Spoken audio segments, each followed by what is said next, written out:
morning and welcome to Counterpoints. I'm Emily Dushinsky, joined today from the West Coast at a very early hour by my co-host Ryan Grimm, who's in the middle of a book tour for his fantastic new book, which is out this week. Ryan, how's it going? It's funny being out here in Los Angeles. It is such a failed experiment. Like the cars just don't move. It's hilarious in just everything. I mean, the weather is absolutely wonderful, but I think I spent more time just sitting in bumper to bumper traffic yesterday than doing anything else. I thought you were about to say, everything is just a one-story house. Yeah, it was a failed experiment in democratic socialism. I thought we had you for just a moment. Let's go with that. Yeah, sure. Okay. Well, you have been busy on, for example, CNN. We're going to play a clip of that. Your book has made news across the media. There's a lot to talk about. And actually, as we have been discussing, there's a lot to talk about when it comes to our first story today, which is Israel. So we're going to get to some of the reports from your book as we discuss the news out of Israel this morning. We're going to talk about Vladimir Putin meeting with the Saudis and the UAE today. That's huge news, obviously has big implications. You'll notice that we're almost in an American election year. So there's probably some important details to get to when it comes to those negotiations, which are supposed to be about oil. They're going to be about Israel and Ukraine as well, according to spokesman for Putin. We're going to talk about what Ryan has dubbed a shallow fake, not a deep fake, but a shallow fake as it relates to his reporting on Imran Khan with his colleague Murtaza Hussain over at The Intercept. Tommy Tuberville, senator from Alabama, has officially dropped his hold on military nominations. So that's been going since March. Huge news on the Hill, and there's a lot to talk about there too. We're going to be talking about the news that came out just yesterday that House Republicans, they don't really have much going on, of course. There's nothing to do. They don't have to fund the government. But they will be starting their impeachment inquiry formally next week. We'll talk about what it means that it's going to be formally open. There's certainly a lot to deal with when it comes to Hunter Biden. There's no shortage of potential avenues for investigation. We're also excited to talk to Stuart Reid, who's the author of a new book called The Lumumba Plot, about the CIA's role in the assassination of Lumumba. If you don't know this story, please stick around and watch the interview because Stuart Reid's book is so interesting and important and relevant now. Ryan, we should get to the news. Let's do it. Yeah. So right. Since some of the hostages have been released, they've been pressing hard to meet with Netanyahu's war cabinet, and Netanyahu finally agreed to meet with them yesterday. And it sounds like there were fireworks. Yeah, let's put the first element up on the screen. I've actually, in my notes, bolded some of the key quotes from these meetings. This is an article that we're reading from the Times of Israel yesterday. Just the headline says so much. Chaos and yelling. Freed hostages, family members clash with Netanyahu in meeting. So a markedly tense meeting, the Times says, was held Tuesday between a group of recently released hostages as well as family members of those still in Gaza and Prime Minister Benjamin Netanyahu as well as other members of the war cabinet. Now, one interesting detail that the Times of Israel is reporting is Netanyahu showed up late for the meeting. So they were supposed to start at 3 p.m. and Netanyahu and people showed up at 3:45 p.m. And the quote is, "They let us get mad," from a source, "and fight amongst ourselves. I left in the middle. It's not acceptable." As Ryan said, they have been demanding this for a long time. This came on the heels of all of those demands. Some of the audio from the meeting leaked. Netanyahu could be heard telling the families, as the Times says, quote, "There's no possibility right now to bring everyone home. Can anyone really imagine that if that was an option, anyone would refuse it?" He also said that he said something to the extent of these are demands that even you wouldn't take. That's a Netanyahu. I'm paraphrasing him there, but he said, basically, even you, the people who are former hostages or whose family is still held hostage or recently released hostages, even you wouldn't take this deal. The numbers, by the way, of hostages are also, we're now, how many have been released? About 105, I think, have been released.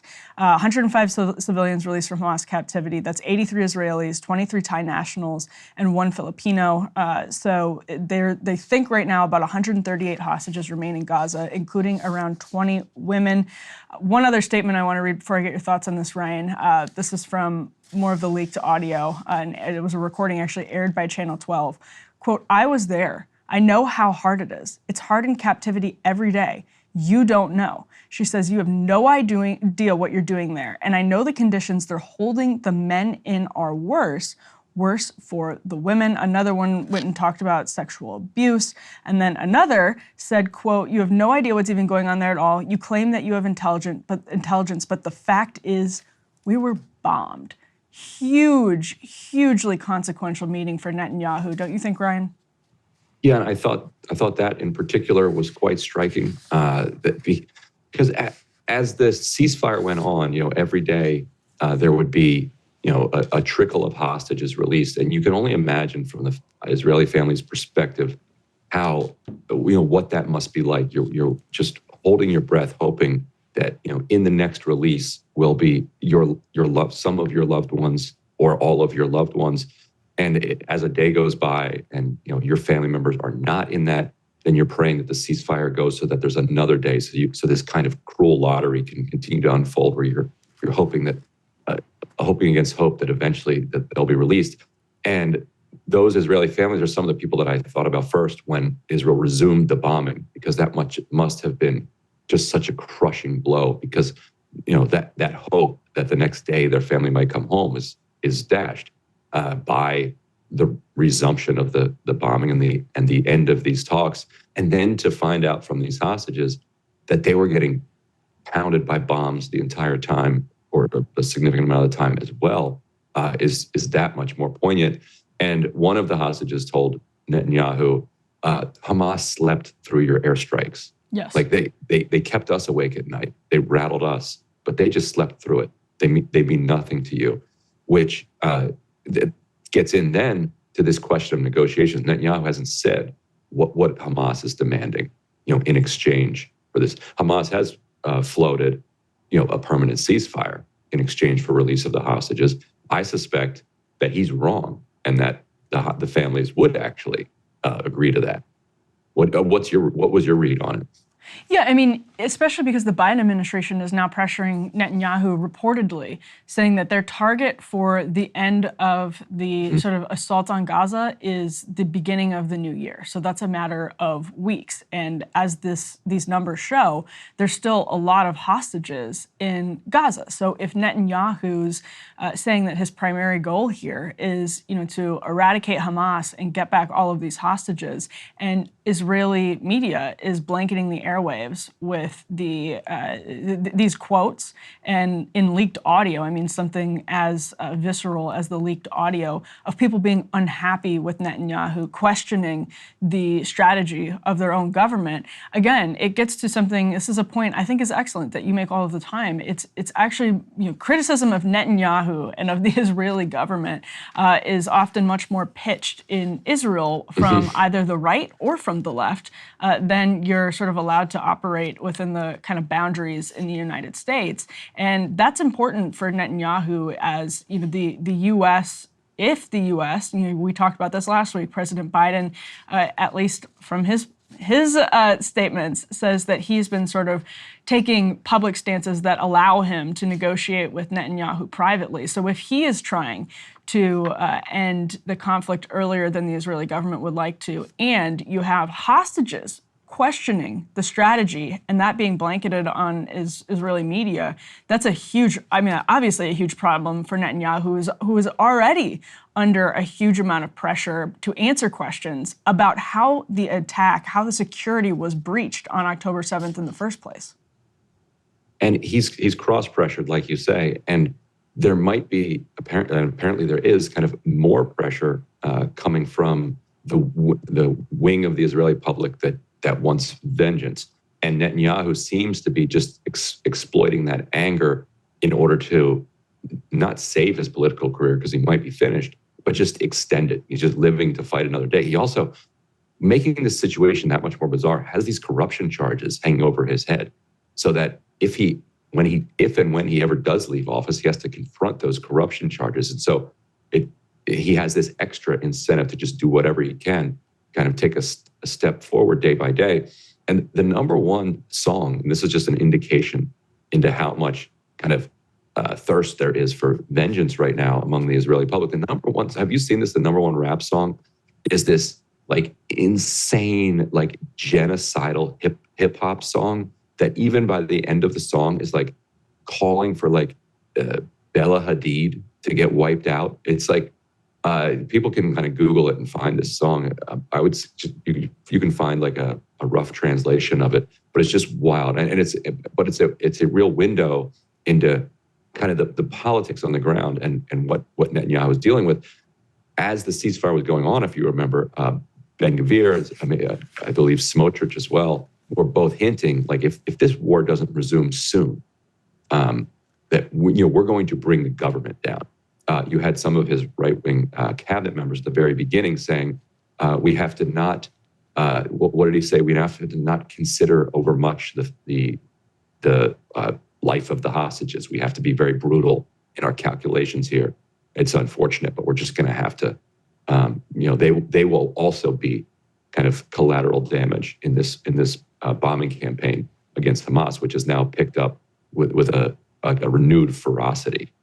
Yeah. And I don't think anybody would make the argument, of course, that Netanyahu was in some sort of like easy position either before October 7th or after, politically, practically. I mean, no matter what, it's a difficult situation, but nobody is happy with him, and for very good reasons. Right. He's basically lost public support, and that's in so many ways his own fault. And when you're losing public support, I mean, even the Israeli left was upset. Some parts of the Israeli left were upset with talk that there was going to be an indefinite ceasefire, and were interested in what Ben Gvir had been saying about bringing down the government, because they're so outraged by the way Netanyahu has handled the war and by how negotiations have gone. And public opinion is just so crucial. Public support in Israel and in the West is so crucial. And this is not helpful, obviously. Right. And Netanyahu's been in power, basically since the 1990s with a couple of breaks. And he's been able to basically enact his idea about how to handle the occupation. And he has consistently said, I'm the guy who can prevent a Palestinian state from forming. And what I will do instead is divide the Palestinians, and I will manage the conflict. And we will kind of very slowly, de facto, and then eventually legally, quote unquote legally, annex more and more Palestinian land. And that you can do that and be secure at the same time. That was his promise to the Israeli public. He's had an opportunity to kind of enact that vision, and we've seen it blow up in his face, which is why you're seeing so much blowback from him, and now you're seeing so much of it in kind of blowback at the Palestinian population. Should we talk about the way that it's kind of unfolding in the Western press with this kind of fascinating Jake Tapper interview? Yeah, we should definitely move on to this clip from CNN. You see Jake Tapper pressing a representative from Israel actually on tragedy that happened to a CNN producer. Let's roll this shot. The IDF really has done everything that is humanly possible to try to safeguard innocent civilians. It's very hard to believe that, especially on a day when one of our producers lost 9 members of his family who were not members of Hamas, not members of the Palestinian Islamic Jihad, not members of any group, just 9 people just trying to live their lives. First of all, I extend my sorrow to him and my sympathies. But if I saw your report correctly, and please correct me if I say something wrong, that happened in northern Gaza, in Gaza City, where a month ago we already asked all the civilians to leave. And most of them did. If there was like 1,200,000 people there was only a couple of tens of thousands left. And one has to ask, yes, they had ample opportunity to leave. I don't know what happened. I don't have the specific circumstances. I know there's deadly combat going on now in the north, still between these IDF and Hamas terrorists, yes? And we don't want to see anyone caught up in the crossfire, but why didn't they heed the advice and leave the area? You can't blame them. There's now I don't blame them. But you can't. There's fighting in the south now. I've been asking this since October 7th. Where are these people supposed to go? The point about fighting in the south is absolutely critical there, Ryan. Yeah, and I think, let's imagine a world in which the IDF had given, ample warning, had provided genuine safe corridors for passage, had provided places for people to go where they could guarantee that they would be safe and that humanitarian and that their humanitarian needs would be met, and that they guaranteed that once this was over, they would have the right to return to their homes. In that situation, you could say, look, people who didn't take that warning were taking on some serious risk, but none of those conditions were met. The Israelis did not offer safe corridors. Those corridors were often struck themselves. They did not offer kind of safe places where they could go. They've bombed kind of UN places. They've been bombing Khan Yunis and the Rafah crossing, since the very beginning. These are the places in the south where they've told people to go. Everyone in Gaza knows somebody who evacuated the north, went to the south, and was either killed on the way or killed in the south. And they also are not providing for the humanitarian needs of people in these places. They are instead making sure that the civilian infrastructure has been basically eradicated, so that sewage treatment is non-existent. Disease is just is rampant. If they're lucky, 100 trucks with humanitarian supplies are getting in on a daily basis for 2 million people, cutting off water, taking the already low calorie counts significantly down. And so you can imagine why in that situation people might say, if those are all of the options, we're just going to try to hunker down right here. And I thought it was interesting, I'm curious for your take on this, that the IDF spokesperson there sort of seemed to forget that he's talking to a Western audience. Like his original answer, my condolences, I'm deeply sorry for this, good. The second answer might be better for an Israeli audience, but not for an American audience. The second answer of, well, why were they there? This kind of sounds like their fault. And it lands, you can see how poorly it lands with Jake Tapper there. It's interesting because there is truth that, Israel provides warnings, has provided warnings in the past, but there's also in this conflict been proof that that's not happened. And in fact, we've seen the Israeli government concede at certain points that it hasn't happened, and and actually defend that it hasn't happened. We've seen obviously bombings in the south. So it's to your point, Ryan, even if you're not in front of a Western audience, I mean, I don't know what else he could have said there, to be honest. I don't know what else there is other than saying, what we've heard from Netanyahu and others, that this is the terrible cost. When we heard early in the conflict that this is, they were invoking Dresden and other just awful things. That's seems to me like the only honest defense that you can offer, because nothing else is especially persuasive in light of that evidence.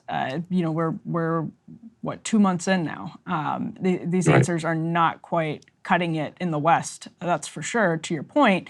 And maybe it's even more effective for them, sadly, to make the argument that they were making earlier. Maybe people will believe that they actually believe it, because I don't think it's believable when you say things like, it was in the North, right? I mean, that it doesn't cut it anymore. So no, I agree with you, and I think let's roll this. This is the first of 2 Aaron Burnett clips we'll play from CNN. In this segment, one will actually feature Ryan himself, but this is with, of course, Israeli Army spokesman Jonathan Conricus on CNN talking about the ratio of civilian casualties.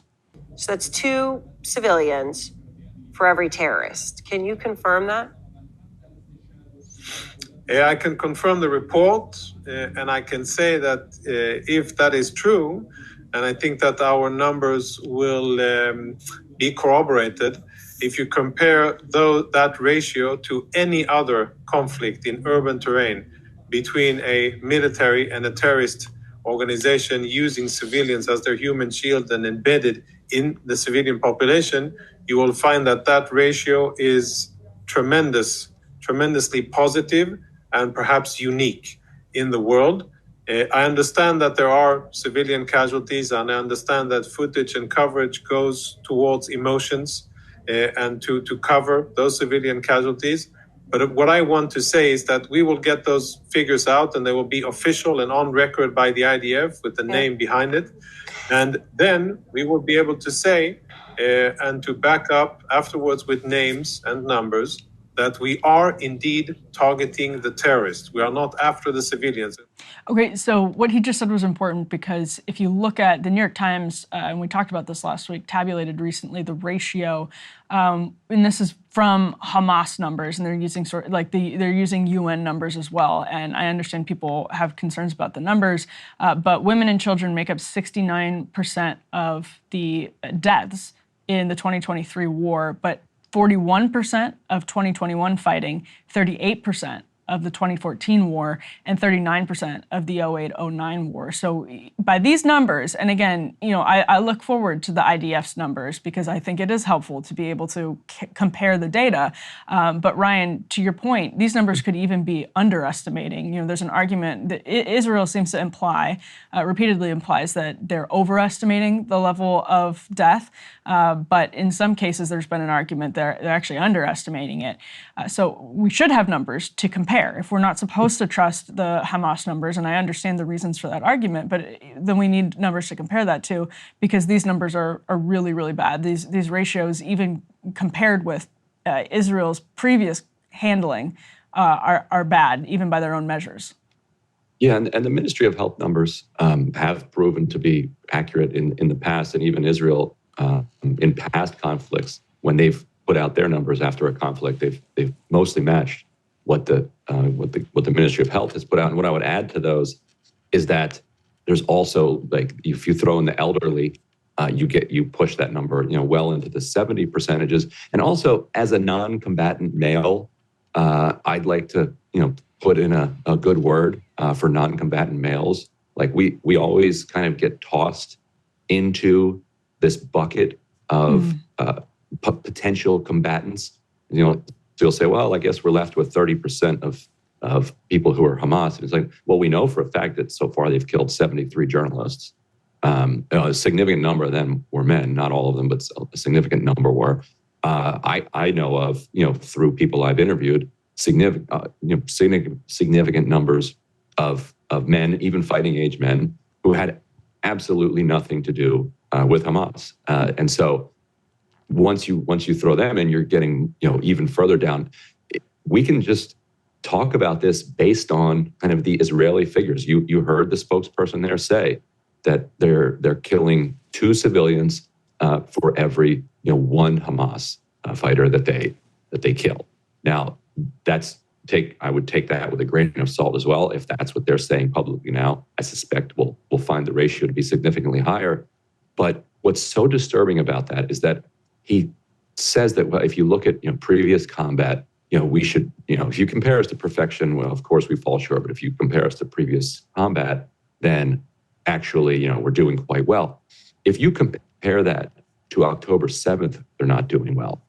And October 7th is a useful comparison because all of us recognize that as a horrific atrocity and as something that should be condemned kind of top to bottom.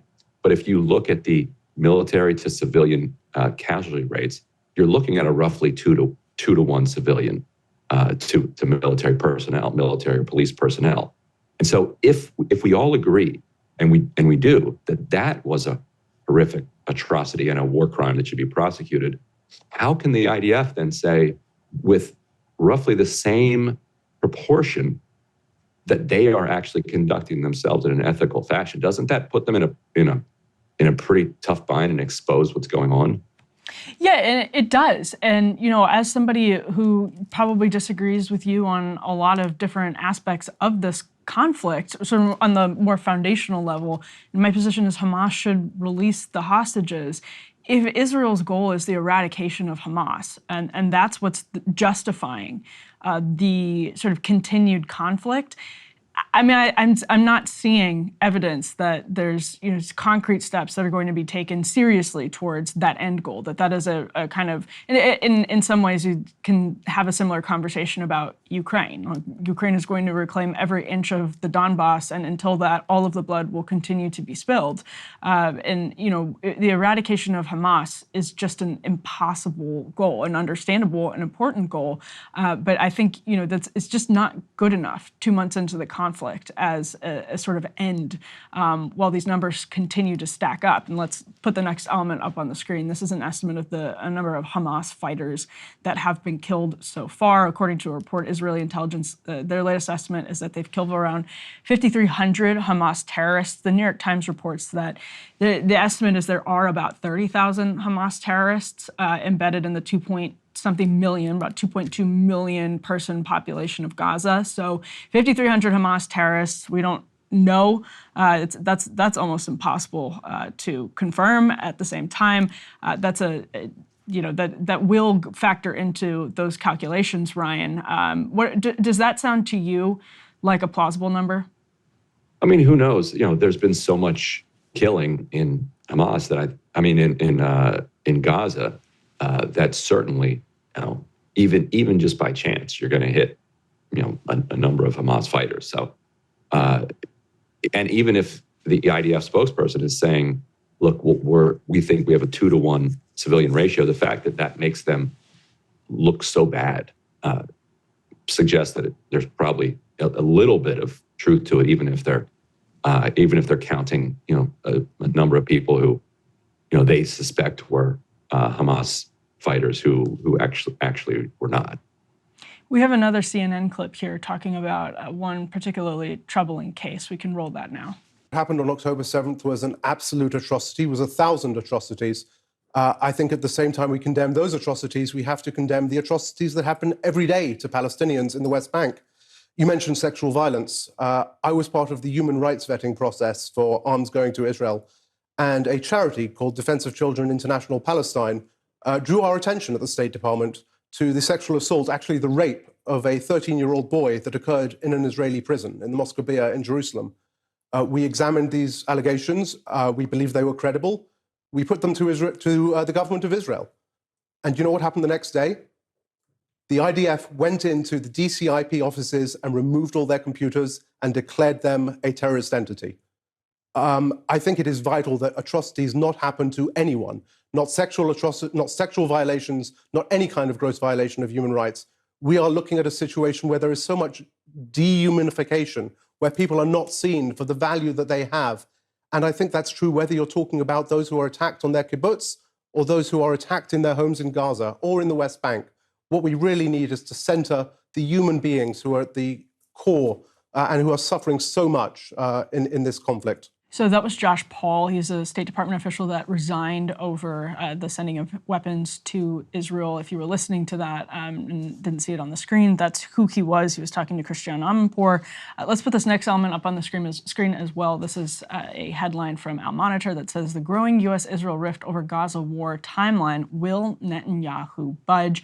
Ryan, that's basically what we've been talking about in this entire segment, is how are the mounting pressures from the mounting tragedies in Gaza ultimately going to influence Netanyahu himself, the decision makers behind Israel and the Israeli military, as the U.S. has reportedly, again, this timeline of their target date for an end of the invasion being sometime around January 1, 2024.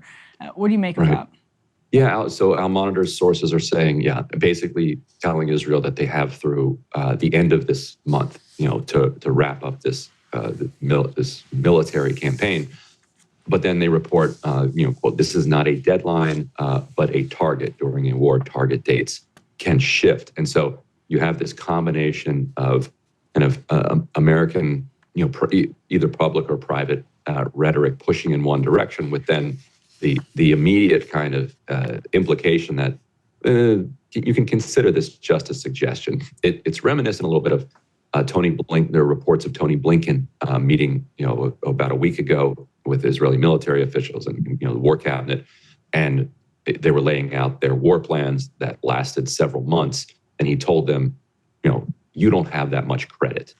And that was the quote that made it into the press, telling them, this needs to be wrapped up. At the same time, you see this kind of loosening of it at the very end. And the reason that you see them, saying that you're running out of credit, I think, is the people like Josh Paul kind of breaking through in the global media and bringing attention to not just what's going on in Gaza, but what's happening, more generally with the occupation. That story he told was, I think, controversial on an American television show because he's equating, Palestinian lives with Israeli lives, and you're just not supposed to do that. You're not supposed to. When Pramila Jayapal called for quote unquote balance in how we talk about this, she was pilloried, for a couple days over that.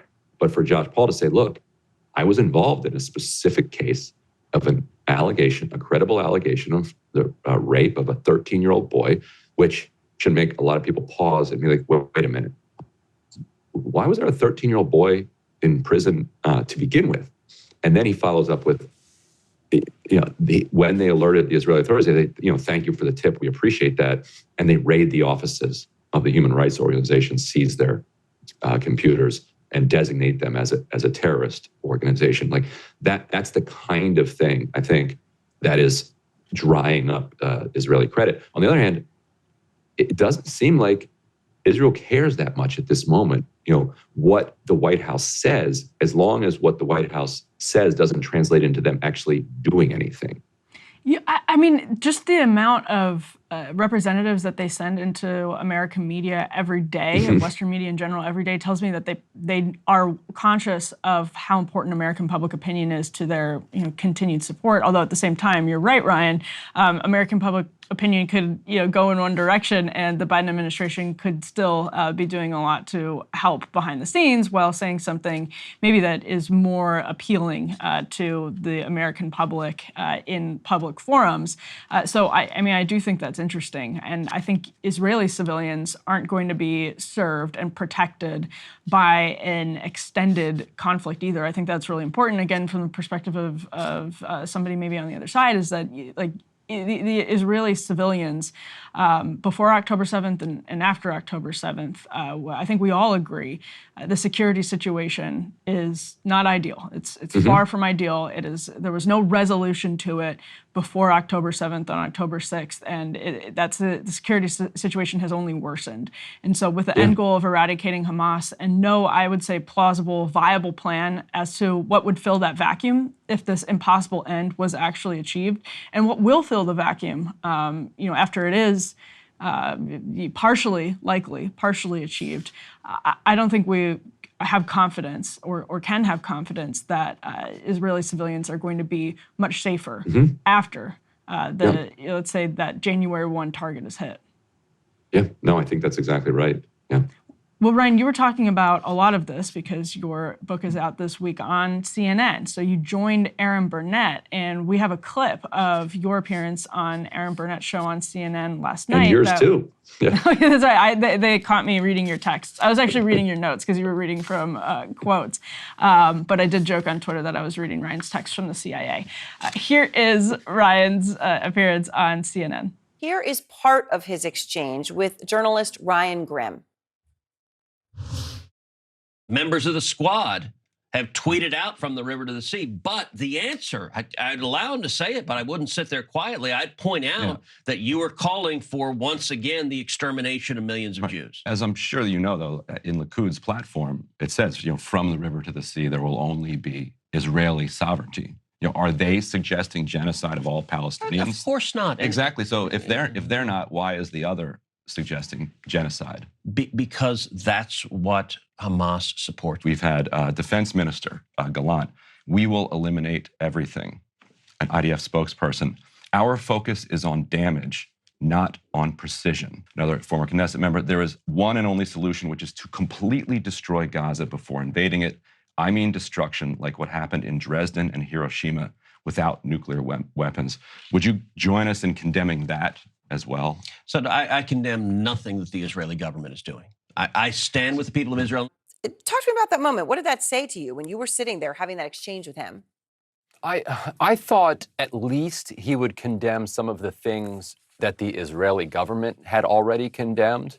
Like, you don't have to get in front of them. Like, for instance, the minister who floated the idea of nuking Gaza was roundly rebuked by other members of the Netanyahu cabinet. So it was striking to me that Cruz couldn't even go as far as members of the very far-right Netanyahu cabinet. And I was just trying to, in that interview, find some common moral plane, because, anytime you have anybody on who's remotely critical of Israel, the interview starts with, will you condemn what Hamas did on October 7th? Today is December 5th. We're still having news cycles organized around that question from 2 months ago. So then it follows that, well, let's also get on the same moral level and condemn the kind of collective punishment of Palestinians as well. And then we can talk about a way forward. But he wouldn't go there. And that was kind of, once he didn't, you're like, okay, well, if you condemn nothing, then there's nothing I can tell you that's going to move you. It really was, I hope everyone will watch it was a fascinating exchange. We take back all the things we said about CNN.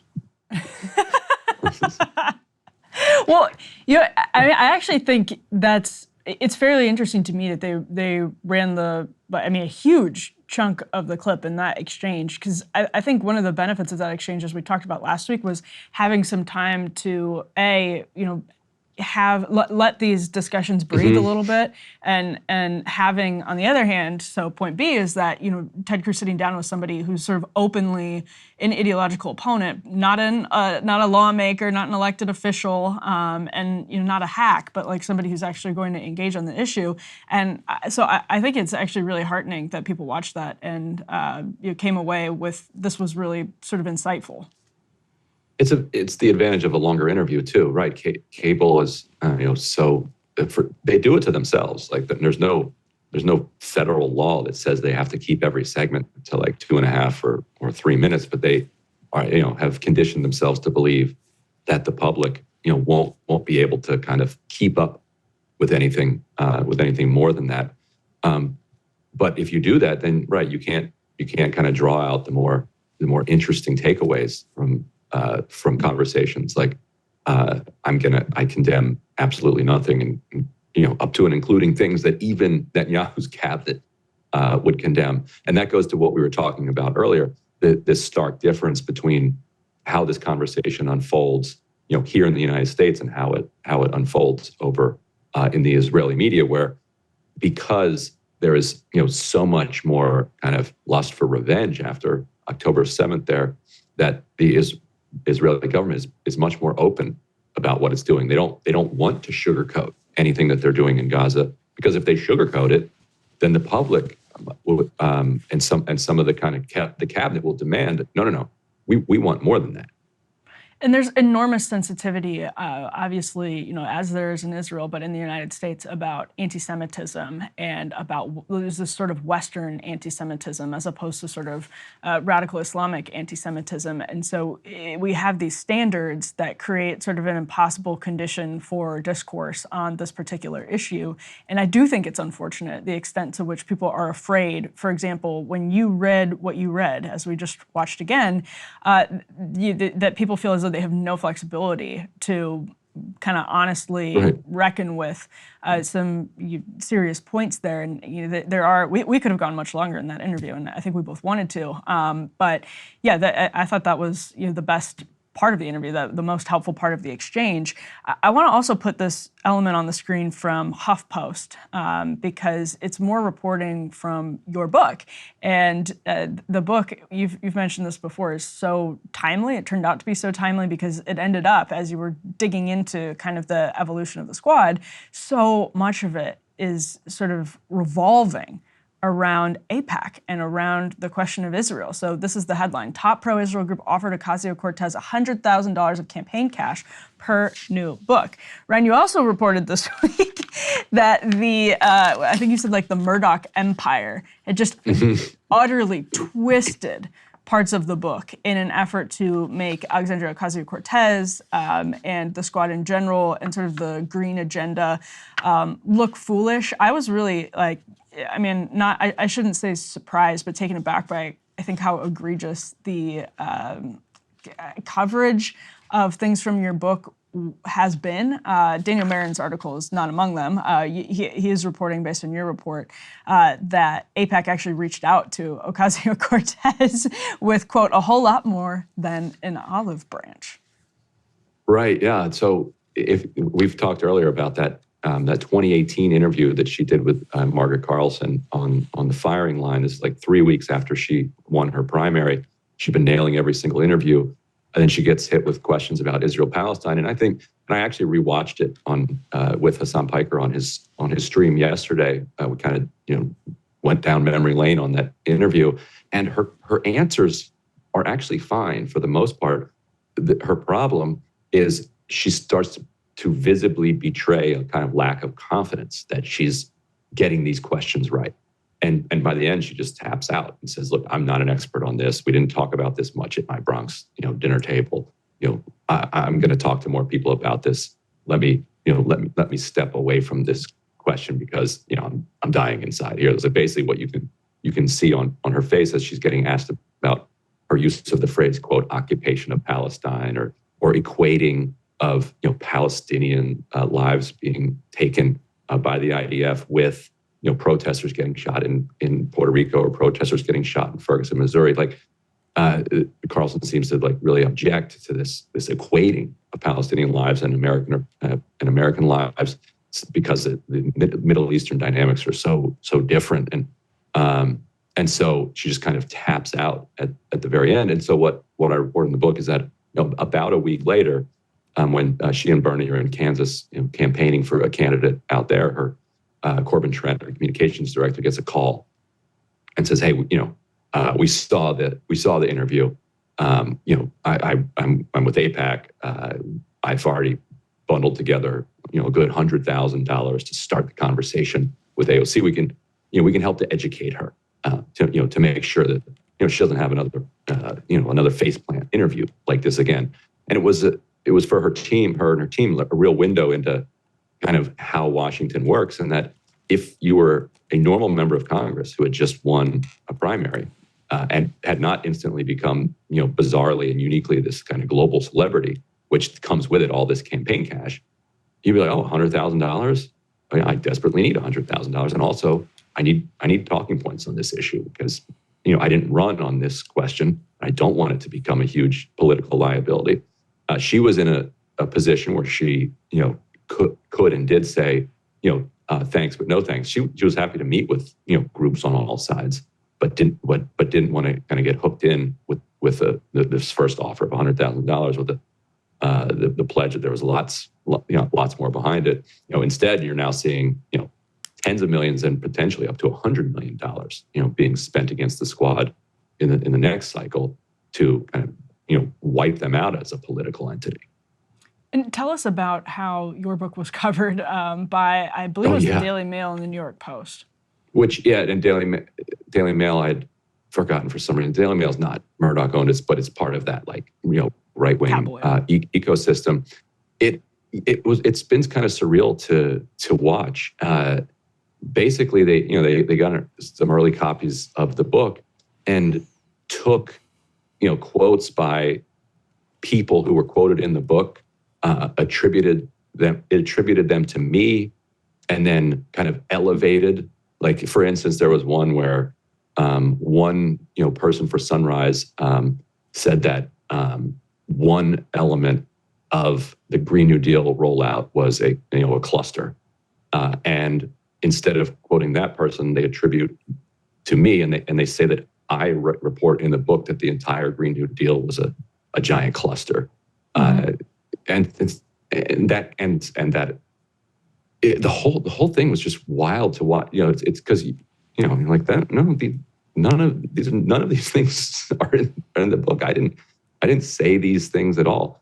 There are some criticisms in the book, but they come from an earnest place of like what lessons can be learned. One of the other funny isn't the right word, but funny examples was that I say that she became a pariah and closed off to all these donors closed off these big donors without adding the context that her decision to be closed off to these major donors is a good thing and is a function of the squad's ability and the Bernie Sanders wing's ability to kind of raise so many small dollars, and that then appears to be a threat to the rest of the caucus.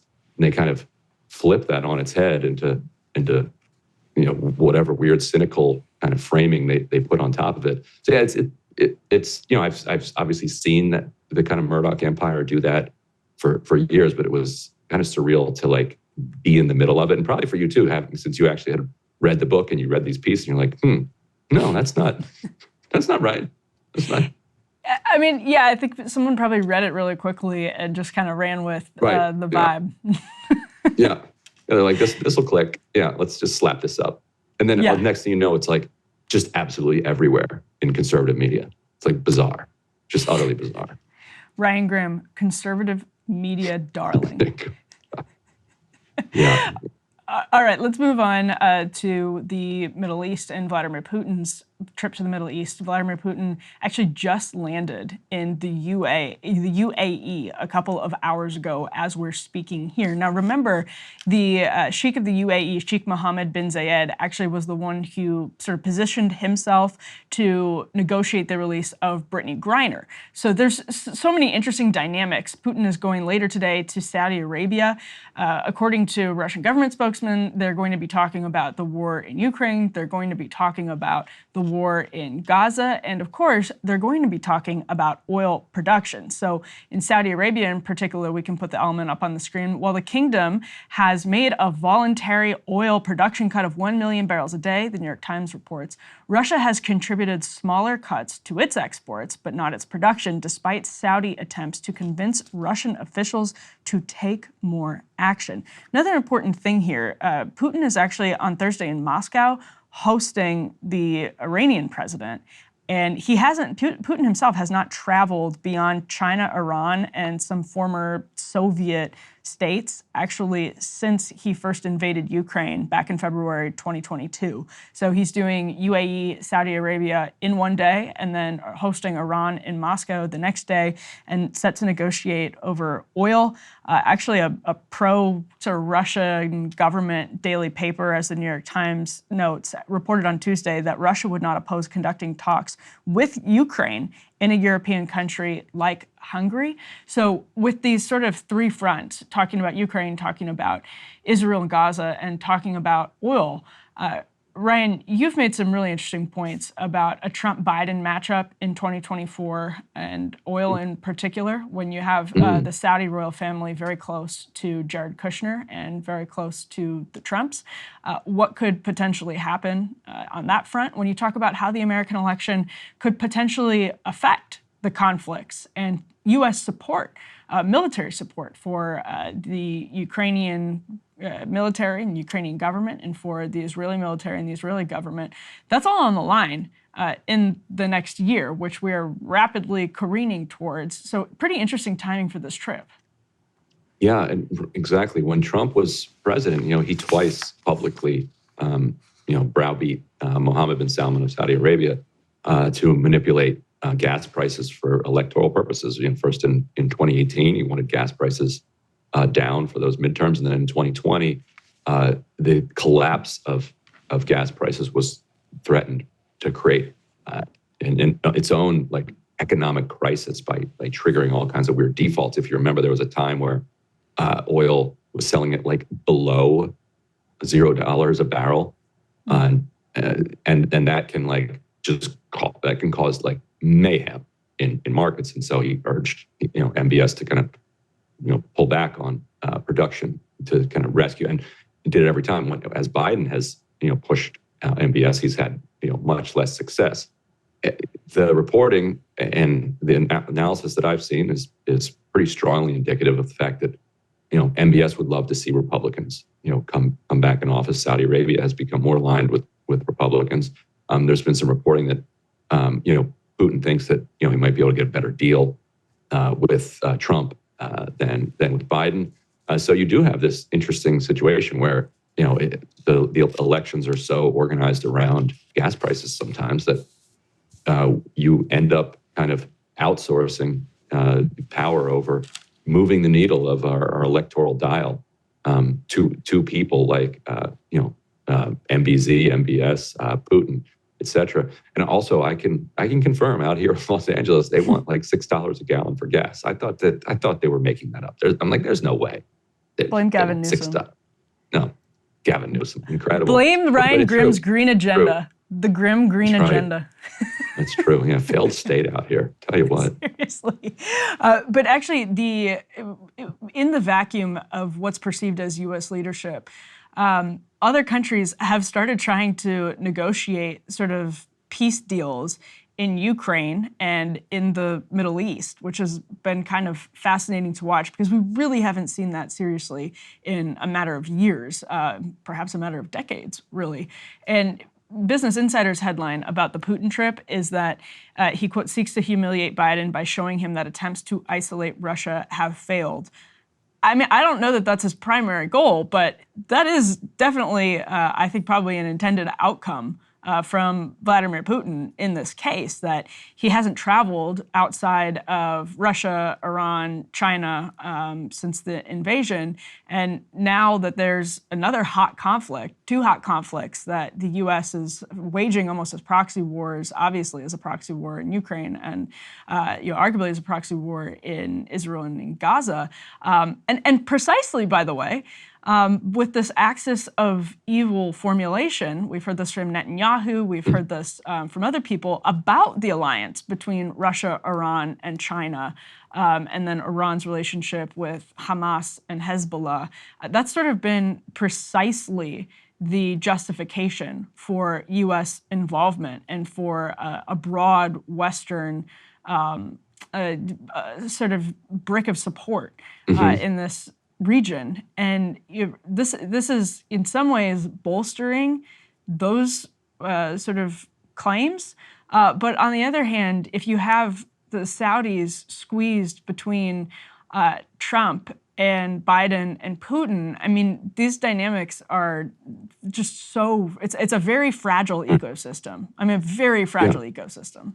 Yeah, and congratulations, I guess, to Iran for being the only country to make it into both axis of evils over the last 20 years. Poor North Korea and Iraq, didn't make the finals this time, replaced, I guess, by Russia and China in this. But the U.S., has everything. It seems like everything the U.S. has done over the last several years has just, hurt the U.S.'s own standing, vis-a-vis a lot of these countries. The Abraham Accords, were intended to kind of lock down U.S. alliances with Israel, Saudi Arabia, the UAE, Bahrain, the rest of the Middle East, by basically, cutting peace deals and ignoring the fact of the Palestinians. That hasn't worked. Now it threatens to kind of drive a wedge in between Israel, Saudi Arabia, UAE, and others, which it seems like Putin is happy to kind of waltz into and see if he can capitalize on that. The other U.S. strategy was to rip up the Iran deal, and then Biden failed to get back into it, which has then further isolated Iran and has done nothing, obviously, to reduce its support for its proxies around the world. Hamas. Its clients in the Iran-backed Houthis, whether the Syrian or Iraqi militias or Hezbollah, that then further kind of pushes them closer to China and to Russia, and so you just constantly see a receding of American influence through decisions that we continue to make, and then you throw on top of that our belief that by financing the Ukrainian kind of resistance to the Russian invasion, that we were going to dramatically weaken Russia's military capacity. It appears like Russia's military capacity in 2022 was actually pretty weak. They collapsed pretty quickly, but 2 years later they under the strain of actual combat. It seems like in some ways we've actually kind of, strengthened them, as well as, tightened their relationships with other global South countries as well. So, even on its own terms, it doesn't seem like any of the belligerence that the U.S. is engaged with is actually even benefiting the United States, let alone all of the collateral damage that it's doing. That is such an important point, because even on the sort of hawkish terms, when you're looking at what the war in Ukraine and now the war in Gaza have done to public support for militarism abroad, but B, and most importantly, from Putin's perspective, to our military industrial base. So a whole lot of people are arguing that the war in Ukraine, or a whole lot of, I guess, neoconservative war hawks are arguing that the war in Ukraine has just re-emboldened the U.S. industrial base, that we are, getting back to 1945 and the thriving military industrial complex that we so badly need, and it's just bringing the American economy into full bloom. And actually, that's not what's happening. If you look at people who are particularly concerned, even hawkish people that are particularly concerned about Taiwan, that are particularly concerned about how long it's going to take to onshore chips manufacturing in the United States, even with the CHIPS Act, all this has done has depleted our capacity to, again, even by sort of hawkish terms, support Taiwan in the case of an invasion. And we have heard Xi Jinping, who's allied with Vladimir Putin, talking very clearly about the sort of, he usually says like the peaceful unification process as it relates to Taiwan and everything like that. But the reality is the United States relies on Taiwan for national security, for a huge, huge chunk of our economy and our ability to sort of function with the technological necessities that we've come to depend on. And so if these two conflicts are affecting public support for militarism, and if they're affecting our actual ability to engage in a military conflict elsewhere, you can see very clearly how Putin would be finding allies in places like Iran and China, and how those relationships would be shored up, because there's a sort of mutually beneficial outcome of pushing the U.S. to burn more and more resources in Ukraine. And Putin obviously has his own problems. He's lost tens of thousands of people in battle, and was not initially as successful as they sort of expected to be in Ukraine. But this is, even by, I think it's such an important point, even by the standards that the hawks purport to be seeking, they're falling wildly short, and the Biden administration is falling wildly short. And I'm reminded of what Jake Sullivan said before October 7th and about the Biden administration's sort of perpetuation of the Abraham Accords. Although some conservatives would argue that its relationship with Iran had undercut its approval for the Abraham Accords, Jake Sullivan said, "You've never seen such peace in the Middle East." They just keep getting sort of smacked left and right by reality. Yeah. Speaking of the global South, a fun, bizarre little development we can talk about for a minute here over in South Asia. So if people who've been watching the show know that over at the Intercept and here we've been doing a bunch of reporting, both about the U.S. role in the ouster of Imran Khan in Pakistan, and also about India's now sprawling kind of global assassination program. And these stories are not exactly related, but one thing that they have in common is that we've been reporting on them, and we've drawn kind of on documents that we've gotten from sources, and let's just leave it at sources from over there, which has drawn the attention now of what appears to be the either Pakistani intelligence apparatus or military apparatus. Is one of the most bizarre and kind of pitiful attempts to counteract reporting that I've seen. But we played this little clip from this kind of account. This, I think it's called PTI Insider, which is broadly understood in Pakistan to be kind of a front for the kind of Pakistan military establishment. And what we're about to play for you is alleged, and this is not a parody. Like as you're listening to it, you're going to think this is a parody. It's alleged to be a leaked conversation between my Intercept colleague Murtaza Hussain and his alleged Indian, basically CIA handler. The Indian CIA is called the RAW. They call him something absurd, almost like Mr. Shawarma. But let's play a little clip of this. So this was leaked and basically in Pakistani social media. Hello, Mr. Sharma. How are you? I'm fine, thank you. I hope it is safe to talk. Yes, please go on. Right. Well, I already conveyed my worries on how people have started to question the sources of my information and stories. Okay. Now even my close aides have started to question the authenticity of my information. Yeah, fine by me. I just wanted to run it by you. It's good if you have taken the stock of the whole picture. Okay. I'll keep you posted. Yes, sure. Thank you. All right. Take care. Just utterly incredible. And just for fun, let's play a very brief clip of Murtaza himself, who's appeared on Counterpoints, appeared on Breaking Points.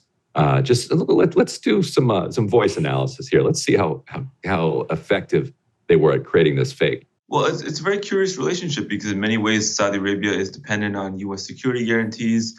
They're dependent on political guarantees from the U.S. They have very close ties with U.S. I like that clip was before Sagar went full beard. It's such a different era. That's a real throwback. Sounds pretty close to me.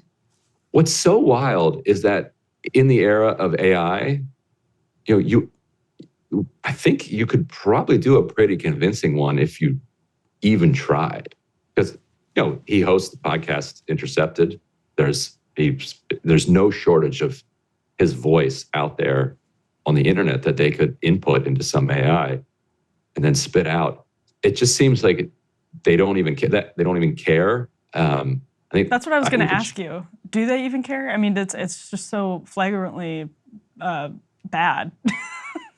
Right. I think and with bots like amplifying it, they'll still, it's going to get hundreds of thousands of views on throughout social media, and it's the aim of some of that propaganda is just to give kind of critics something to kind of point to, so you can muddy the water and say, oh yeah, there was this thing, you can't trust the reporting because it's actually coming from the kind of Indian intelligence agency. So therefore, these reporters are actually just agents of India. So you shouldn't trust them. Yeah, but it was just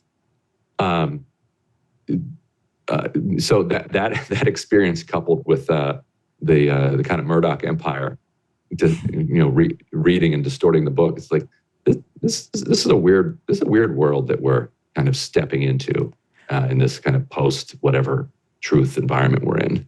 Can you give us the 30,000-foot view on why, sort of strategically, this shallow fake, as it's been dubbed, is something that you can kind of, from the raw strategic, tactical standpoint, if people are, behind on the reporting that you guys have done about Imran Khan, what's, from their perspective, the strategic value of getting Murtaza to sound like this?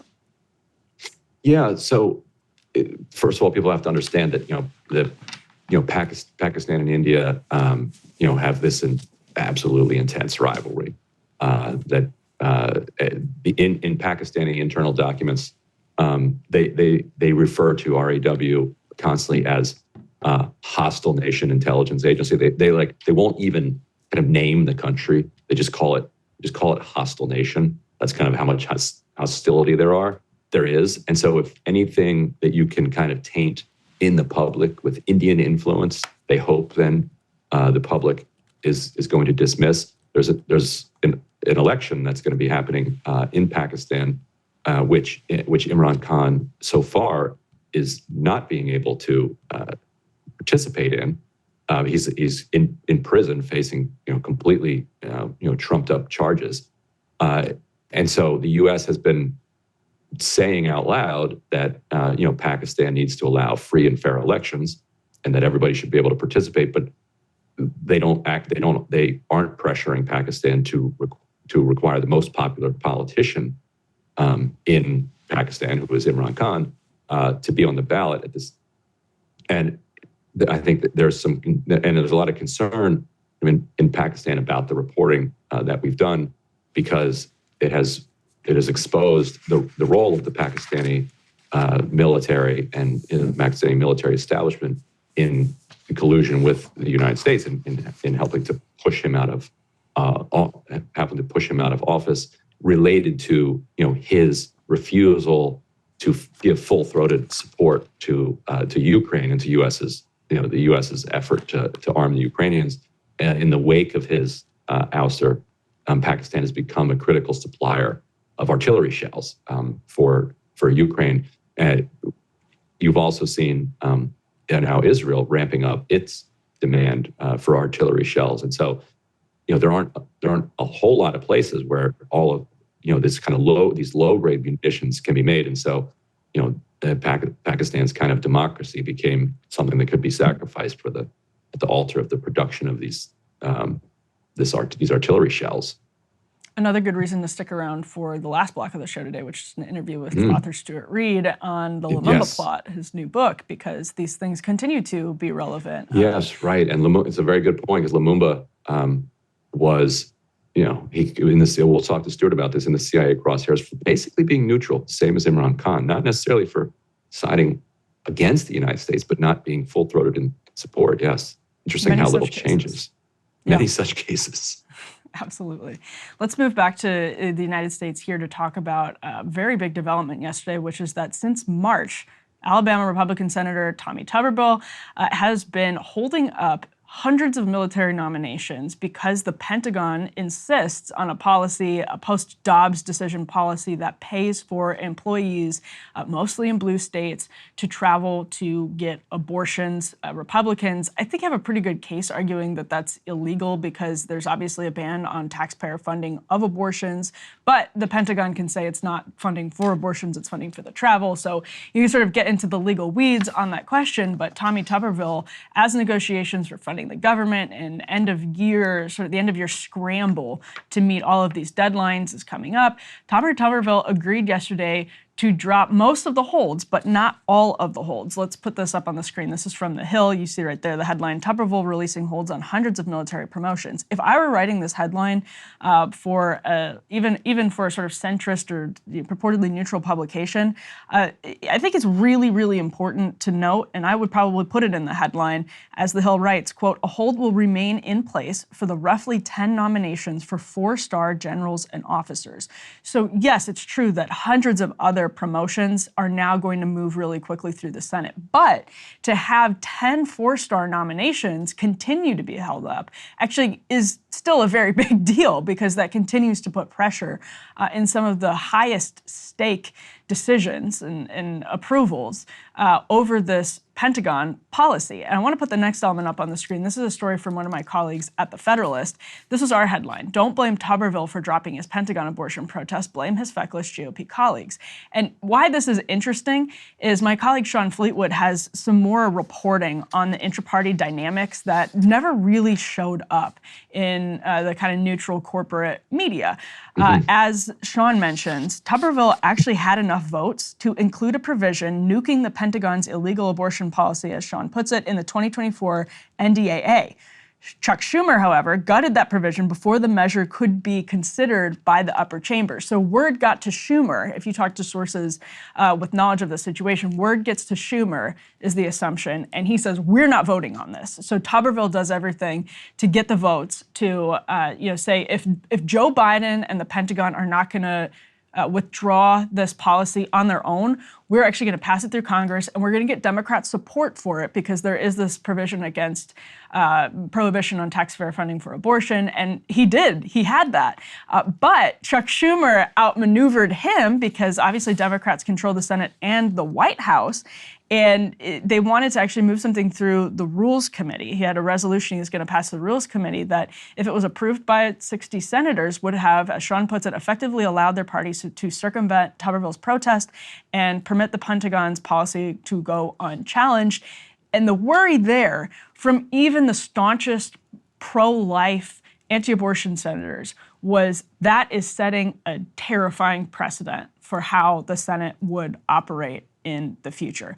So as Sean puts it again, this left Tuberville with no good options. This is on everyone who sold them out, a Hill staffer, senior Hill staffer told The Federalist, and not on Tuberville himself. This was a huge rallying moment for the conservative movement over the course of the last year. But as the attack on Israel on October 7th happened, and then as actually you started to see, like, for example, Ohio, the results come in from issue 1 in Ohio, more and more pressure hit Tommy Tuberville, who basically shocked his Republican colleagues. Nobody expected him to have a strong ideological position on abortion. Nobody expected him to be so hostile to leadership and to become sort of a conservative stalwart. Who knows where this goes on other issues, but again, from my read of the situation, kind of talking to people in these circles, is Tuberville was furious by the way he was treated by the Republican establishment, and this is all of their attacks on him made him handle this, or it made him continue this from March until now, instead of caving at any given point because of the way Republican leadership treated him. And it's interesting because he got a taste of how Republican leadership has treated people who take serious conservative positions in line with their voters' positions, but not in line with sort of the Beltway Republican lobbying circles positions. And we've talked about this many times, parallels between the Freedom Caucus and the Squad, parallels between how Dem leadership and Schumer operates compared to McConnell, operates compared to McCarthy. There's all kinds of interesting dynamics about how both parties have handled populism. But Ryan, I just want to ask you about that question of how this coverage has been handled, because again, my headline wouldn't have been Tuberville caves. It would have been Tuberville blackmailed by Republicans into dropping, popular conservative position. I think the media got this story really wrong since March, basically.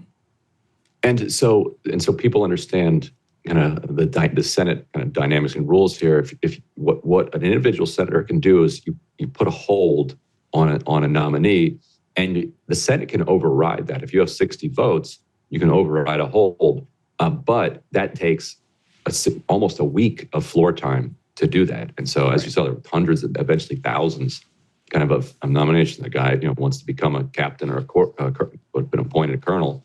That promotion, bizarrely to me, kind of has to go through the Senate for approval. And so, there just isn't enough floor time to handle each individual one. And so you had, all of these promotions just hanging in limbo. People, couldn't move, couldn't, deploy. It was causing, it was causing a lot of organizational, problems throughout the military across the board. And so finally there was so much frustration that Schumer was saying, all right, we're going to change the rules and we're going to take away this power to do this hold in this circumstance. And the Senate is becoming so much like the House that they saw, like senators saw, like if we lose this one privilege remaining that we have, then what is our role here other than just to support leadership?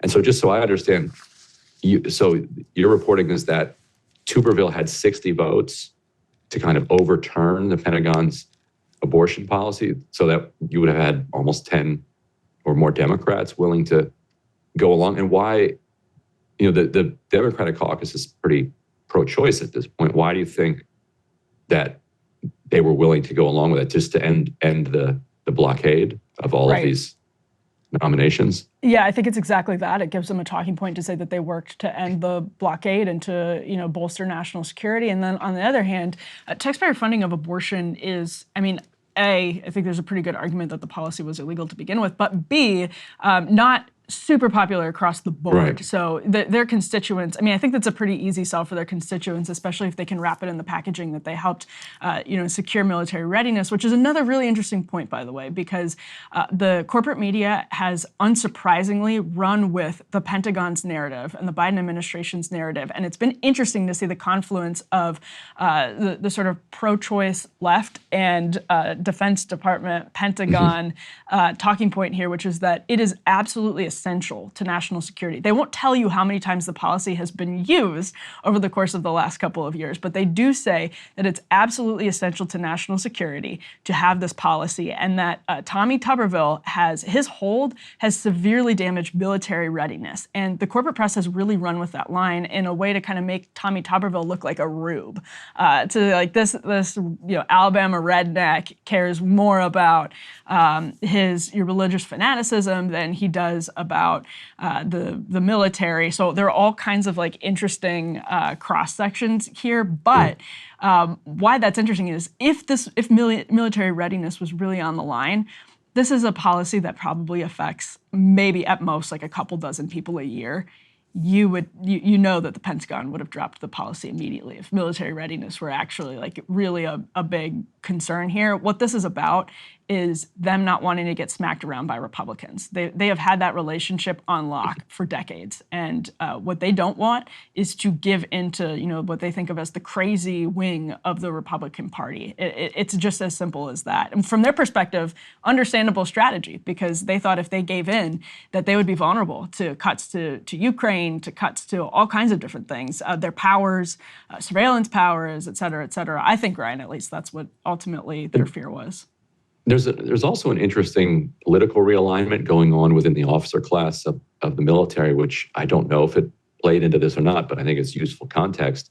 Just as the parties have become polarized around education, if you have a college degree or higher, you're more likely at this point to vote Democratic. If you don't, you're more likely to vote Republican. Officer class, those are basically college graduates, like for almost across the board, and as a result, they have been driven by the same kind of polarization around education, and you kind of think in a vulgar way, military, they must be conservative, they must support Republicans, but the officer class leans pretty heavily at this point Democratic in their preferences. Now they're very staunchly kind of apolitical as military men and women. They're not Bernie people. They're not Bernie people. No, right. No. But they're also not. They're not actively like lobbying in the way that or running the country the way that Pakistan's military is. There is a very strong culture of separating the military and civilian affairs. But personally, a lot of them are becoming kind of voters for Democrats. Mm-hmm. Yeah, absolutely. Post-Trump, because again, Trump was campaigned basically on the problems with the military-industrial complex, the Pentagon, and that's again, I think, ultimately what this is about. They're at loggerheads. They feel very threatened by a Republican Party, and of course, Joni Ernst and Dan Sullivan and Mitch McConnell. Mitch McConnell criticized Tuberville immediately, basically right out of the gate within the first couple of months of the hold, because what is more sacred to? We talked about this when the Dobbs decision was announced. It's I think again a big misconception in the media. What is more sacred to elite Republicans who run the GOP than abortion? Oh, the military and low taxes, and I could keep going. A million other priorities other than social conservatism. And so I think this was a real test of that. And I think the McConnells and Sullivans of the world are genuinely afraid of the post-Trump cracks in that consensus about the MIC and all of that. So ultimately, I think that's what this was about. And I'm glad we got a chance to talk about it because I think the rest of the media missed the story. It's fascinating to watch this unfold, that's for sure. Well, House Republicans announced this week that they're actually going to be moving forward on the impeachment of Joe Biden next week. That's their plan. I teased this at the beginning of the show saying basically they have nothing to do, which was a little glib. But it is actually true that in addition to now an open impeachment inquiry that they say they have the votes for, Speaker Mike Johnson actually mentioned that on the Sunday shows this week. He says he has enough votes. Now that George Santos is gone, they have a three-vote majority. So that means basically every Republican is going to have to vote to open an impeachment inquiry formally. It's something that Kevin McCarthy didn't have just a couple of months ago. He said that they were going to start opening this impeachment inquiry, but whether they had enough votes to formally do that was a different question. So Jim Jordan has come out, we can put this first element up on the screen, and said he hopes that the House would vote, quote, as soon as possible, and as early possibly as this week. It looks like it's going to be next week. Now, he says, we think it's helpful to have that vote because we do think that someone will take us to court. Constitutionally, it's not required. I think another important part of that is he says Republicans have not yet made a decision on what the charges against President Biden would be,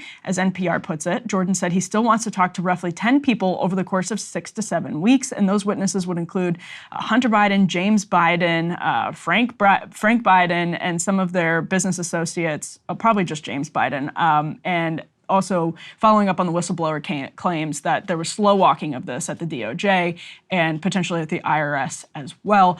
Ryan, this comes as the amount of time versus the amount of work that has to be done to fund the government by different deadlines at the end of the year.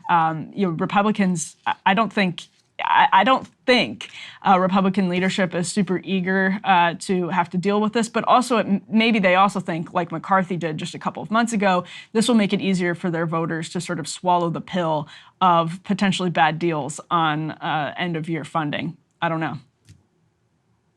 Right. It's like kind of short-term stability, trading for kind of long-term stability, which we're going to talk about later with Stuart Reid and the Lumumba plot, the way that the kind of U.S. would think about some of this stuff abroad. It's like the House Republicans are creating all sorts of future problems for themselves so that they can, just get through the next day or the next week.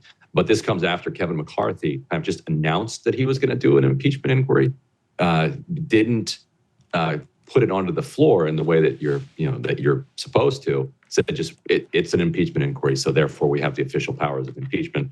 And this is sort of an acknowledgement by Johnson that, okay, actually that didn't work because their ability to kind of get some of the records and documents and interviews that they wanted has not met with the kind of impeachment level. But at the same time, they don't have, like you said, they don't have charges. They're just kind of vaguely saying we're going to launch an inquiry.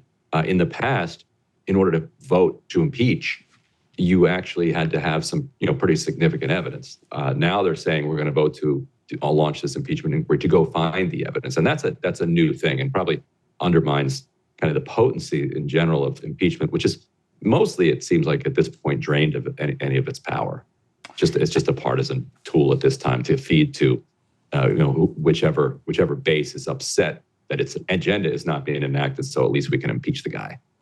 And you've actually covered the pretty serious evidence of corruption against the Biden family in the past. So it's not, we both. I think we both see that as a very serious thing. And I don't begrudge Republicans for doing this at all, to be perfectly honest, because the former president has been indicted 4 times, and some of those are much stronger cases than others. Maybe one of them is a much stronger case than the other 3. There's clearly political lawfare going on, and the Biden family is clearly corrupt. Now, the degree of that corruption is a different question, and that's what Republicans are right now trying to prove. Jim Comer came out with on Monday what I saw referred to in some corners of the conservative press as, quote, a smoking gun, and that's the kind of rub, is that the evidence was regular payments were coming from. I actually have how NPR put it because I found it very amusing.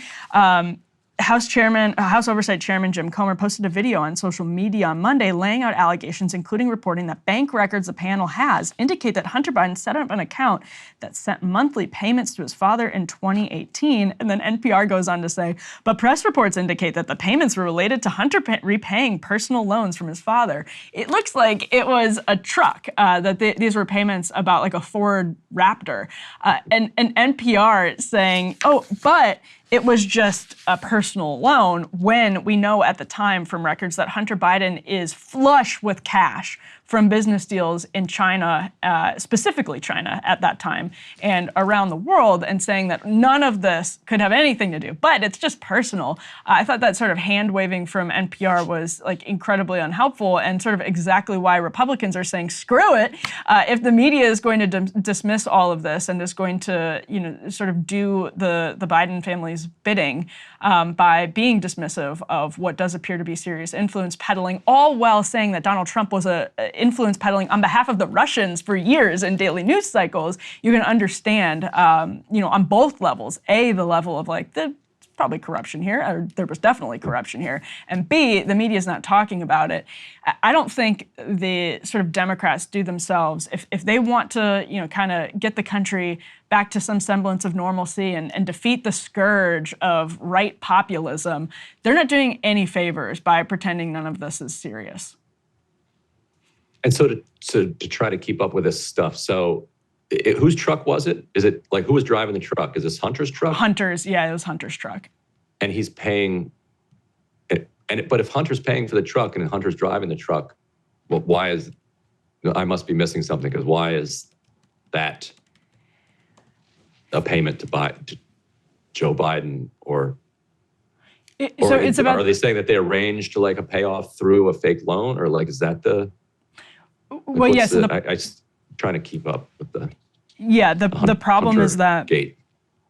Hunter at the time he sets up this account that has the monthly payments to Joe Biden, and Joe Biden purchased the car, but Hunter's setting up this account likely with money that's coming in from his Chinese influence peddling or his other foreign influence peddling. Therefore, the account that he's using to pay his dad back is the money he's using to pay his dad back is coming from the influence peddling. So the smoking gun. But if it's just right, but if it's just a loan, Biden's not actually Joe Biden is he's getting dirty money because it's from overseas, but he's only getting paid back his own money, which he got in a dirty way through like the University of Delaware or University of Pennsylvania, whatever. But that we can put that aside with his like weird no-show job that he had up there. But that's the more normal kind of soft corruption that we do, post political life for politicians.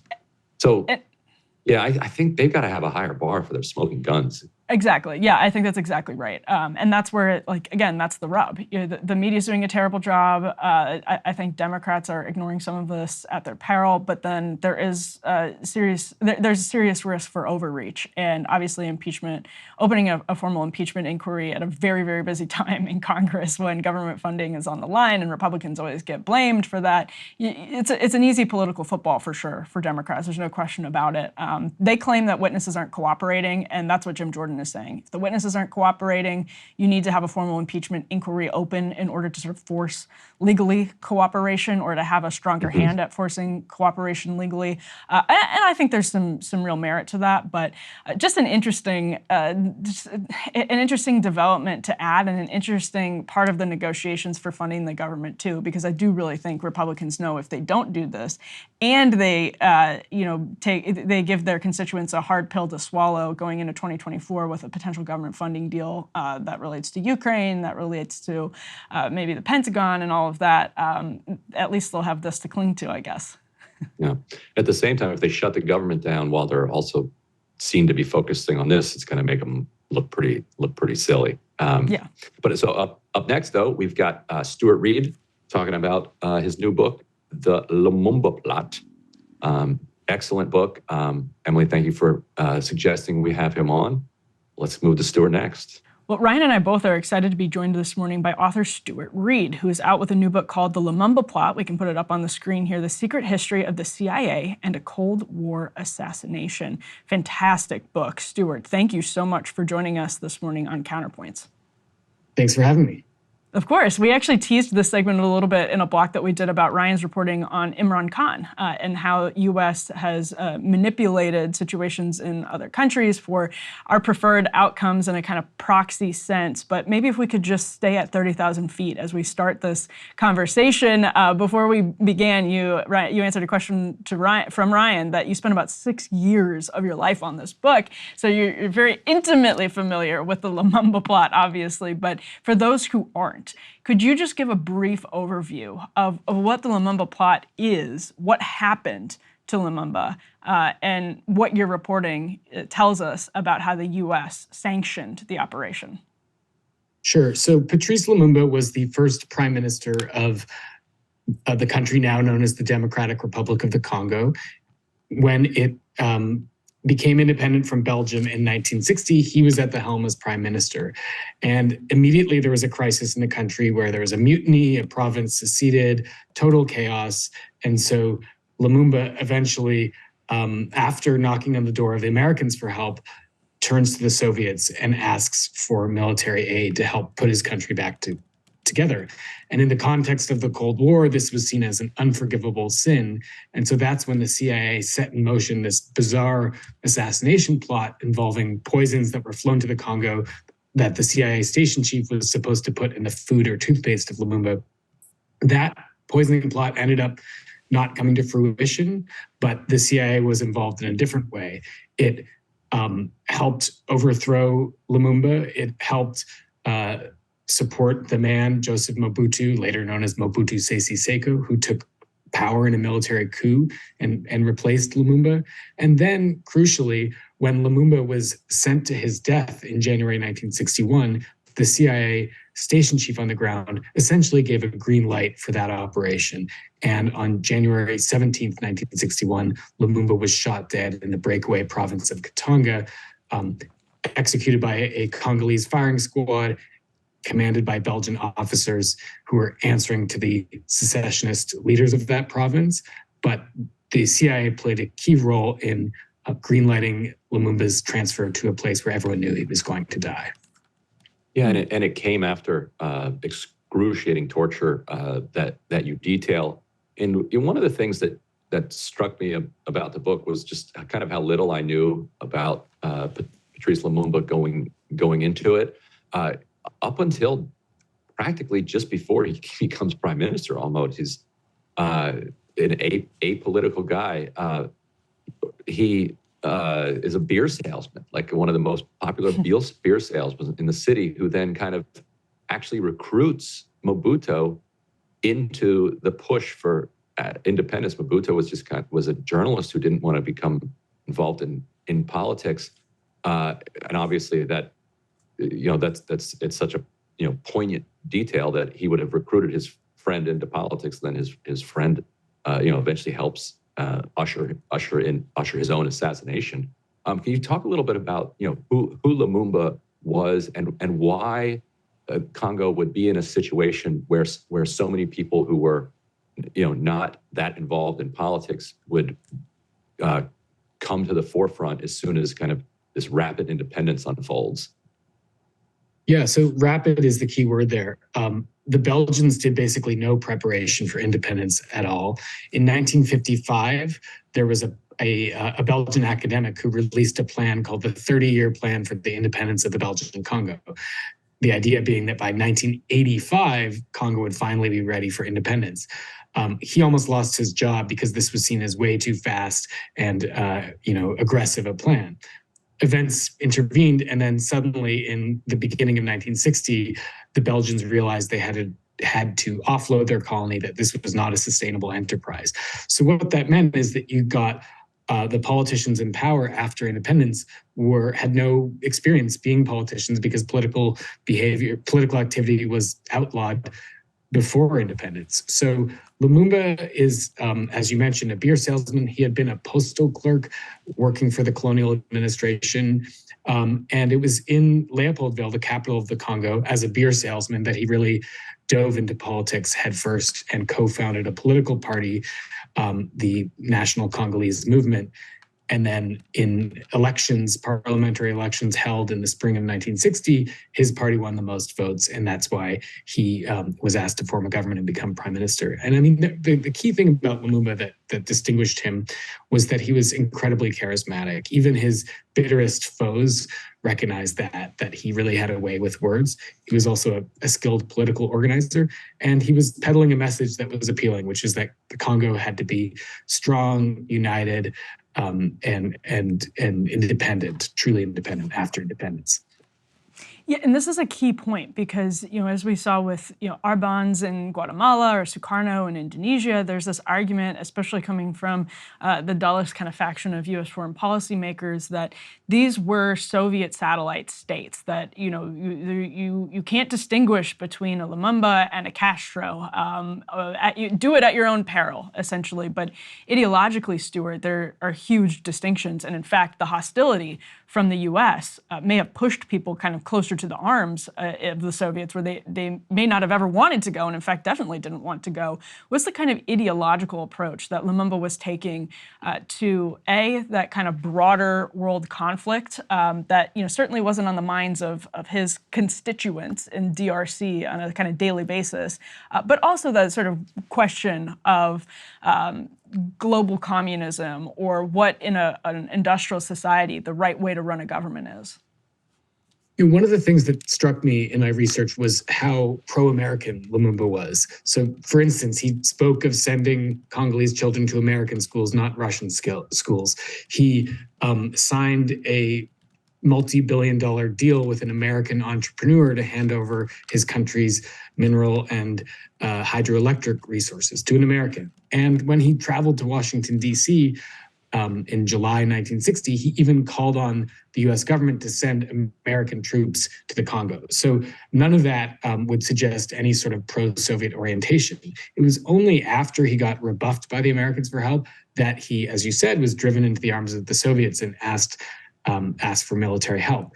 The irony here is that if you read the American cables at the time, the CIA, the State Department cables, it's full of talk about what the Soviets are up to in the Congo. After the Cold War, when the Soviet archives were opened, it turned out there wasn't that much on the Congo in them at all because the Soviets didn't really care about the country. They viewed it as a faraway place where Moscow was never going to have much influence. It's a heavily Catholic country, not amenable to communism.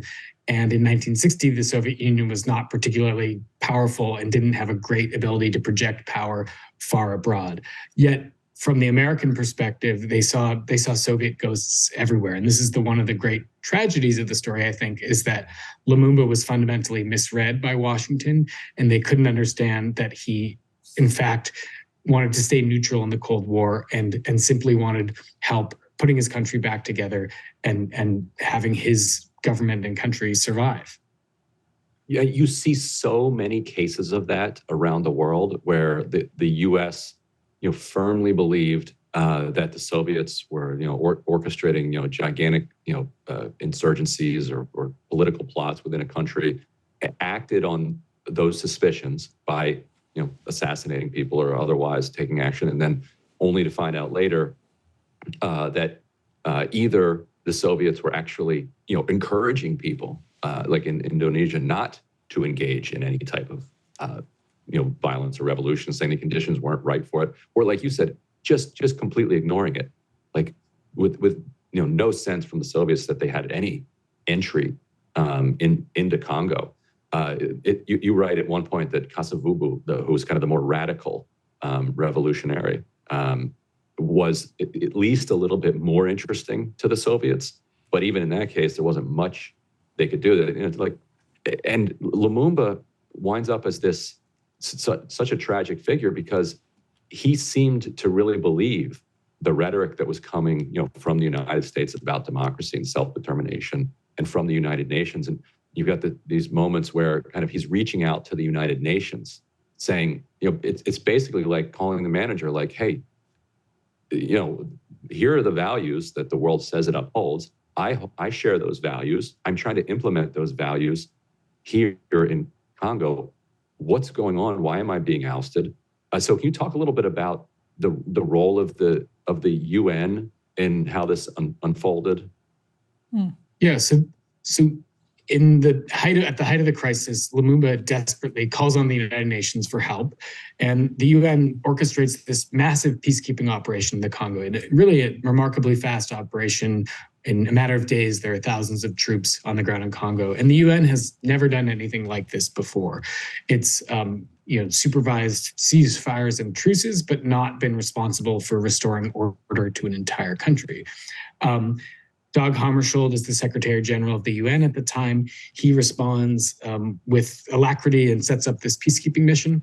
But then very quickly, the UN peacekeeping mission doesn't do what Lumumba wants it to do, namely to reintegrate that breakaway province, the province of Katanga, which had announced its secession. So the UN goes into Congo imagining it can be a neutral mediator, but what it discovers pretty quickly is that there are actually important political choices that have to be made where it's going to anger one side or the other. So the UN refuses to go into Katanga at first, and Lumumba's extremely frustrated with this fecklessness on its part. And it's then that he tries the Americans, gets rebuffed, and only after that does he go to the Soviet Union. And can you talk real quickly about how the U.S. viewed this as a success and what the implications were for its kind of regime change policy over the next half century or more? Yeah. So in narrow Cold War terms, the anti-Lumumba operations that the CIA was undertaking, funding his enemies, bribing Mobutu to take power, organizing fake street protests against him, and so on. In narrow Cold War terms, this was a success because you got rid of a potentially pro-Soviet leader in Lumumba, never mind that that's an exaggeration, and you installed in his place a supposedly pliant pro-American dictator in Joseph Mobutu, never mind that he turned out to be far less pro-American than American officials hoped.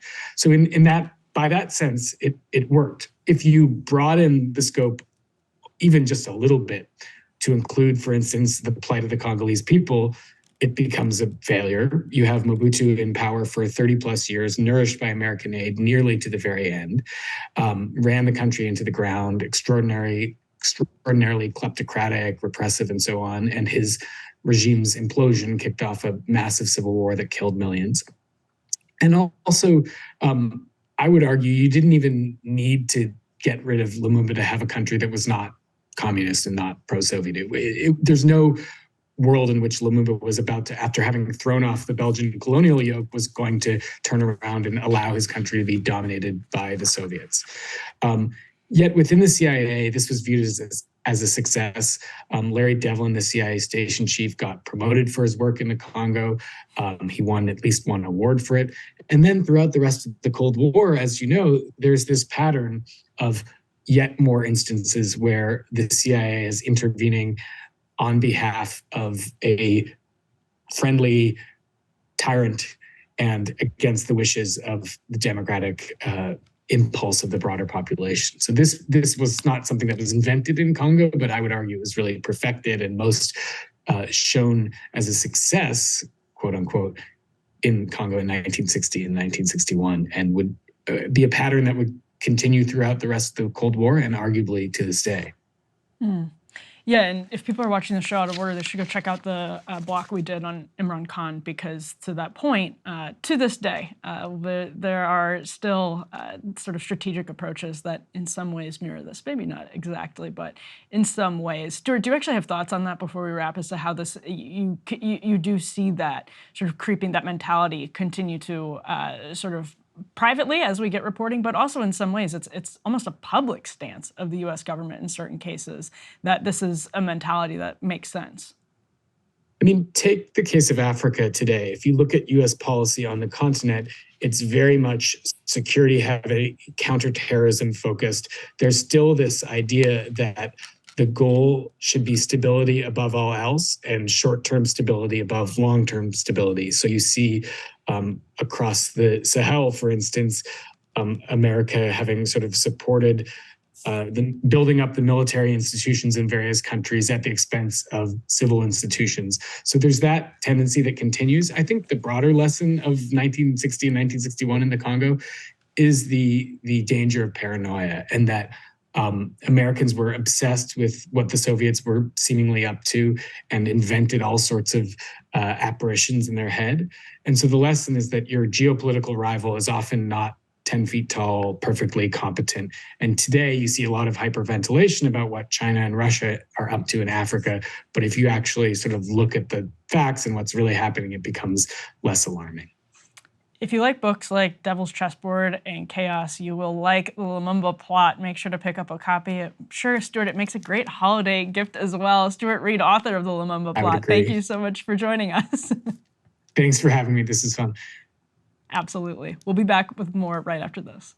Well, Ryan, actually, there were a couple of developments that happened as we were taping the show this morning. One would be that Norman Lear passed away, and I wanted to acknowledge that because it's a huge sort of cultural development, and he had so much influence and did so much to shape American political culture, American family culture. So it's very, very sad to hear the news that Norman Lear passed. Did you big All in the Family fan? Yeah, that was great. Yes. You are a meathead. R.I.P. That's right. Yeah. R.I.P. Norman Lear. Yeah. Incredible show. And the way that like Archie Bunker was supposed to be designed to be like a parody of the worst of the impulses of kind of America's white working class, and ended up becoming kind of a hero rather than an anti-hero for so many people. Very kind of foreshadowed the Nixon kind of resentment and the rise of the Reagan Revolution. Yeah.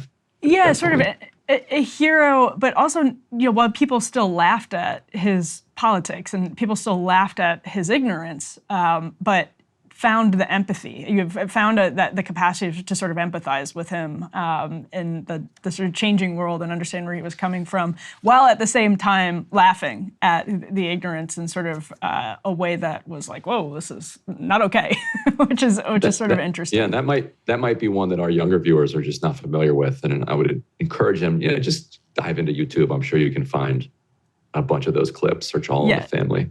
If you haven't seen it, it's a real window into the time. Yeah, I was going to say, if you haven't seen it and you're younger, it's going to be one of those things, if you watch a clip on YouTube, you're going to be like, this was on network television in prime time? Like, people said this stuff. Do people know what prime time is even anymore? So prime time was a thing, so there were only a couple of channels that you could watch, and those channels would produce television shows, and the entire country, tens of millions of people would sit down and at a particular time sit there and every week watch this show at a designated time, not when they wanted to, and not one after the other, just that one. Another thing that broke while we were taping is that the Federalist and the Daily Wire are actually being joined by the state of Texas in suing the State Department, sort of kind of a similar to Missouri v. Biden thing, but suing the State Department for censorship for its funding of, through different initiatives, groups that seek censorship. So using taxpayer dollars basically to censor, news sites that are critical, journalism that's critical of the administration, not just the Biden administration. This was happening during the Trump administration as well. So we'll obviously follow that story because my full-time job is at the Federalist. But I wanted to mention that as well, Ryan, because Missouri v. Biden has gone all the way up. This is going to be a landmark. The Missouri v. Biden is already in, clearly going to be a landmark case about how the government is able to sort of exercise its powers over speech, over social media, over journalism. And this case is actually really testing that as well. It'll be interesting to watch. And so less people think, by the way, that I was foisting my kind of left-wing agenda on Emily. Emily is the one that suggested that we have Stuart Reid to talk about the Lumumba plot. I'm glad that you did. And I'll be back in Washington next week. Looking forward to seeing everybody. Yeah, we're looking forward to that, Ryan. And if you're watching the debate tonight, remember there is a debate tonight. I will be carrying the coverage right afterwards on SiriusXM between Megyn Kelly getting off the stage and getting back to her microphone on SiriusXM. So you can tune in for that. I'll be on the full Spin Room show with her after that as well. But if you're looking for debate coverage between the debate, I'll be over on SiriusXM channel 111. Ryan, any appearances for the book that people should be on the lookout for? Well, if you're in LA, you can come to Love It or Leave It tonight. I think that's like a PodSave, in the PodSave universe. That'll be tonight in Los Angeles, and a bunch of other stuff. But yeah, looking forward to getting back to regular work. Sounds great. We will see you all back here with Ryan in the studio next week. Have a great one, everyone.